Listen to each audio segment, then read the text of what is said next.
Another day, another edition of the Sim Racing Rig. Today we're going to take a look at the Moza Handbrake. It's an affordable handbrake option for your sim racing rig, so let's take a look.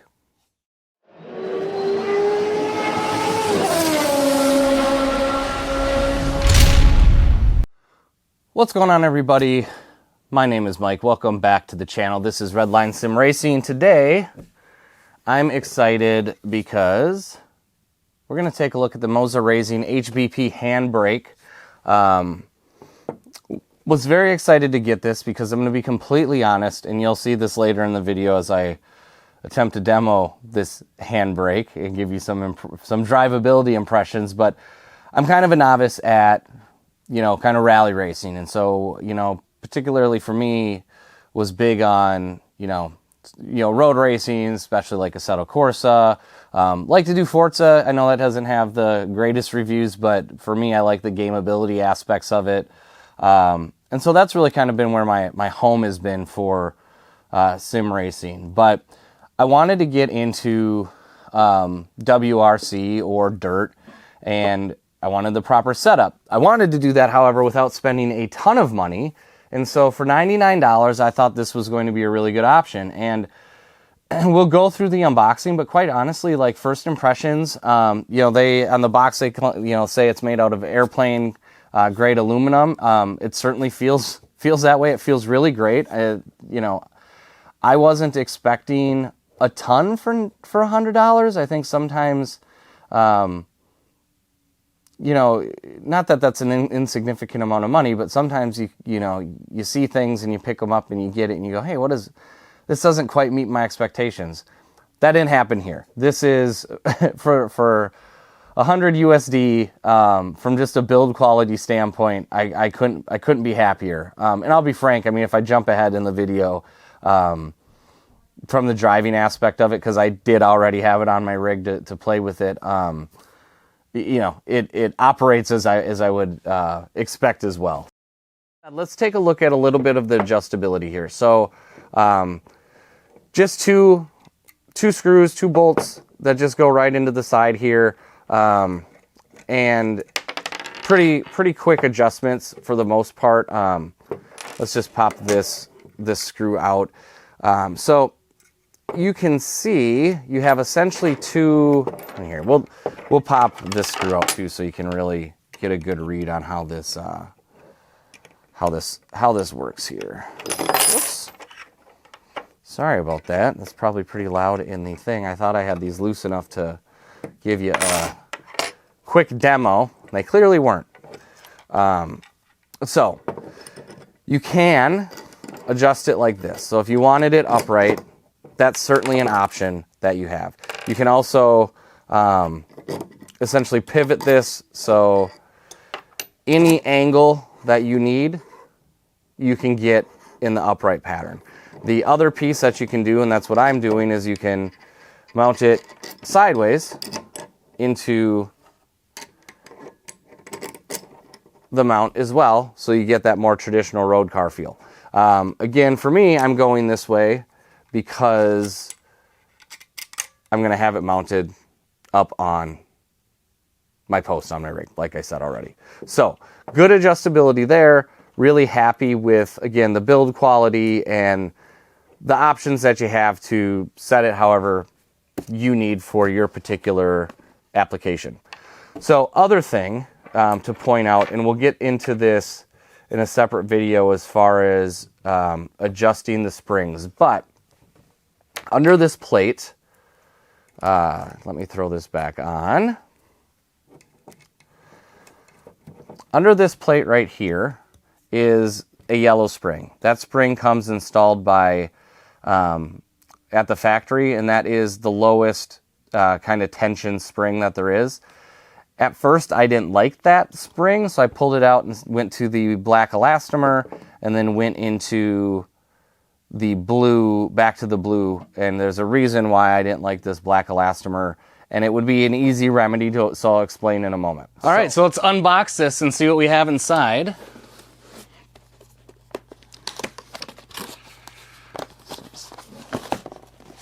some foam packaging, so it looks to be well packaged. That's good. A little bit of weight to it. I believe the handbrake was $100 direct from Moza, but I can double check. It was either 100 or 129. I also have the sequential shifter coming, like I said, so it'll be fun to get that started. Just some basic directions. So let's take a look what's in here. We've got our handbrake handle. Yeah, this is really nice quality. It's got a really nice weight to it. Feels like I mean, for $100, this feels like a really good build quality. Let's take a look at the rest. What we got in here? It's our USB cables. For me, I will have to find one that terminates to a USB-C so I can plug it into my Asetek base and try that hub out with some third-party hardware. And we've got some other hardware here that I can't open. So it looks like just some different rubber stoppers just to give you whatever feel you want in the handbrake along with the spring. So, you know, basic stuff there. And this looks to be the body that that we mount everything to. So overall, feeling pretty good. This looks great. This feels, yeah, this is really high quality. And you can see in there's the default spring that's in it. So I'm assuming I can replace with the blue spring. I'm assuming maybe it's a little heavier weight. So we'll take a look at that. But before I put this together and take it for a test spin, let's see if I'm gonna have to do any modifications to my cockpit. All right, so let's just run through how we get some of this stuff disassembled. So I already pulled the 4 little small screws out of this plate. So essentially you just pop those 4 screws out, and then this piece lifts right up and gives you access to the inside of the enclosure. So pretty straightforward stuff here as far as getting this out. So you just got to pull these Allen wrench bolts out of the side. There's 4. So we'll do that quickly.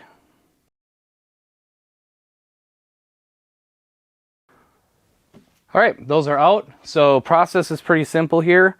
We're just gonna kind of pop this up. And now we have access to the spring enclosure. I've got a larger screwdriver than they give you with it, but essentially we're just gonna unscrew this. And I have this one pretty tight, and I'll show you why. It's actually because it does have some preload when you have the spring in here, which I prefer. Otherwise, this just as far as how it stops on the spring feels a little loose, and I've never wanted this to back out. So I've tightened it up so there's enough tension preload on the spring to make sense. So this will take just a second to unscrew, but I'll go straight into the elastomer so I can kind of explain what I was talking about in the intro vid. So keep in mind that kind of preload on the spring as we move forward with replacing this. So pretty straightforward, you know, just a little pivot bushing, and then your bolt to hold the bottom spring plate on, and then there's a little rubber grommet here that allows it to not clank, so you're not just getting metal to kind of metal there. So pull this spring off, and we'll go with the rubber elastomer here so you can see how the... All right, so now let's put these on. Sorry, there's going to be a little bit of a cut there because I kind of screwed something up. So here's where I was saying you could put another washer in to eliminate maybe some of the play. You would just need to make sure to get a washer that has the right opening diameter to go around this, because they do hang on to just kind of a little extension there so it doesn't wobble around. Same with how this piece works. This little piece will go in the middle of this so the washer doesn't bounce around. So earlier in the intro I was talking about how there's a little bit of play in the rubber elastomer. And there is, however, you could use another washer to kind of remedy this. Otherwise, what you have to do, and it's a little more difficult on this one, but you got to push it in and screw it in just to make sure you get tight all the way down to the metal piece here, so this screw is tight. Now, it doesn't feel like it preloads as much as the spring because clearly it's shorter, but that's part of what my complaint kind of ends up being. So let's put this in here, and I'm just going to put in a couple screws here so you can take a look at how this works. So I'll just put one in for now just to speed it up.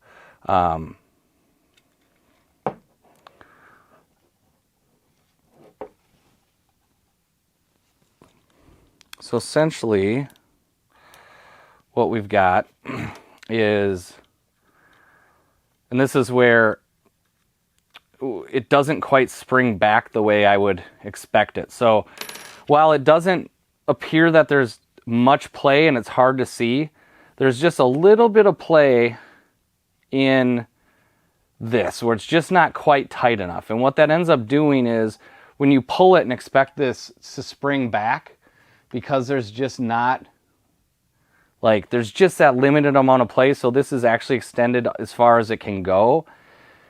When you pull the brake and let go, or pull it or let it back, it just doesn't have that return that I get from the springs. Now, that might be intentional, it might be a preference. So certainly, just because I don't like the rubber elastomer doesn't mean you won't. But for me, I was hoping it would preload just a little more, so it felt a little more responsive at the initial pull and as I pull it and as you kind of release it. So, maybe I'm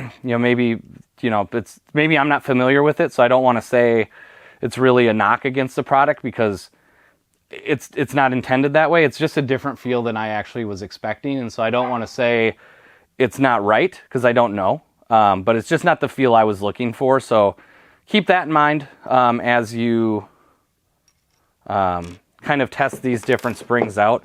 But anyway, easy enough as far as taking that out and replacing it. So I'm going to go ahead and put the yellow spring back in that I'm going to use. And we'll go test drive this thing. All right, so let's do some racing here. Like I said, my apologies. Like I said, super novice at rally racing. Couple things, like I said, I have this mounted up here. So when I pull, it's kind of down in a way, but it seems to work good because it is in a really nice spot next to my wheel. And like I said, when I get the sequential, I'll get it mounted here and probably put the 6-speed off to the side. We'll see how that works. But other thing that's weird is WRC gets really picky with this Asetek base. I don't know why. So my force feedback's actually not working right now, which is kind of annoying. But we'll do our best here without it. And I don't think I'm going to be able to get back up to the track. Let's see if I can. There we go. All right. So let's get going. And we'll test the handbrake out a couple times. It's a little hard to get just the feel of even novice or of WRC here, just due to the fact that I have no force feedback right now. But let's find a few places we can rip this e-brake and just see. Oh, it's really sensitive. Okay, I'll probably have to do a little bit more calibration as far as the curve. In the Moza app, you can kind of set the curve that you want. So let's get going. Yeah, I really have to practice, don't I, guys? Which is the fun of sim racing. So let's get back on track here and give it another couple pulls. Like I said, it is overall, as far as the quality is concerned, just since some of you that are much better at rally racing are going to be able to do, are going to be focused on more than me, is just how does it feel, how does it pull. And I could, as far as the build quality and just how it feels, I couldn't be happier. The calibration that you can do in the app is incredible. Just again, as far as the brake curve is concerned with where you pull it. So, good stuff there. And I'm just trying to get the hang of doing some e-brake stuff here. So let's give it another round down this bottom of this hill.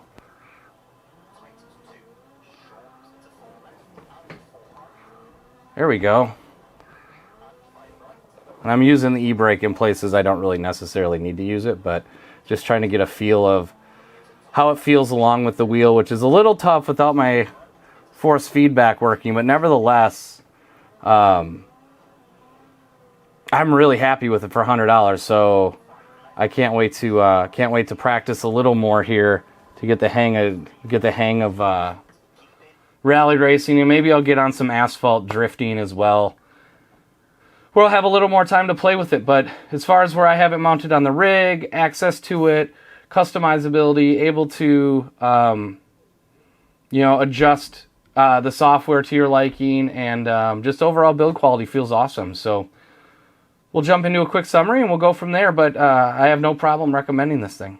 So there was the Moza HBP Handbrake. Quick impressions from it. I mean, quite frankly, and I'm not going to be an advocate for raising prices, but for the $100, I got to be honest with you, I was expecting a little bit less from it, and it really impressed me for the price. Quality felt great, responsiveness feels great, the adjustability feels great. The Moza software is fine, right? They all kind of do the same thing, but they know their products and give you enough customizability within the application in order to edit those brake curves as you see fit, just depending on your driving style. So that's awesome. Not directly related to the handbrake, but making sure you have software support in addition to the hardware is super important, and it's there.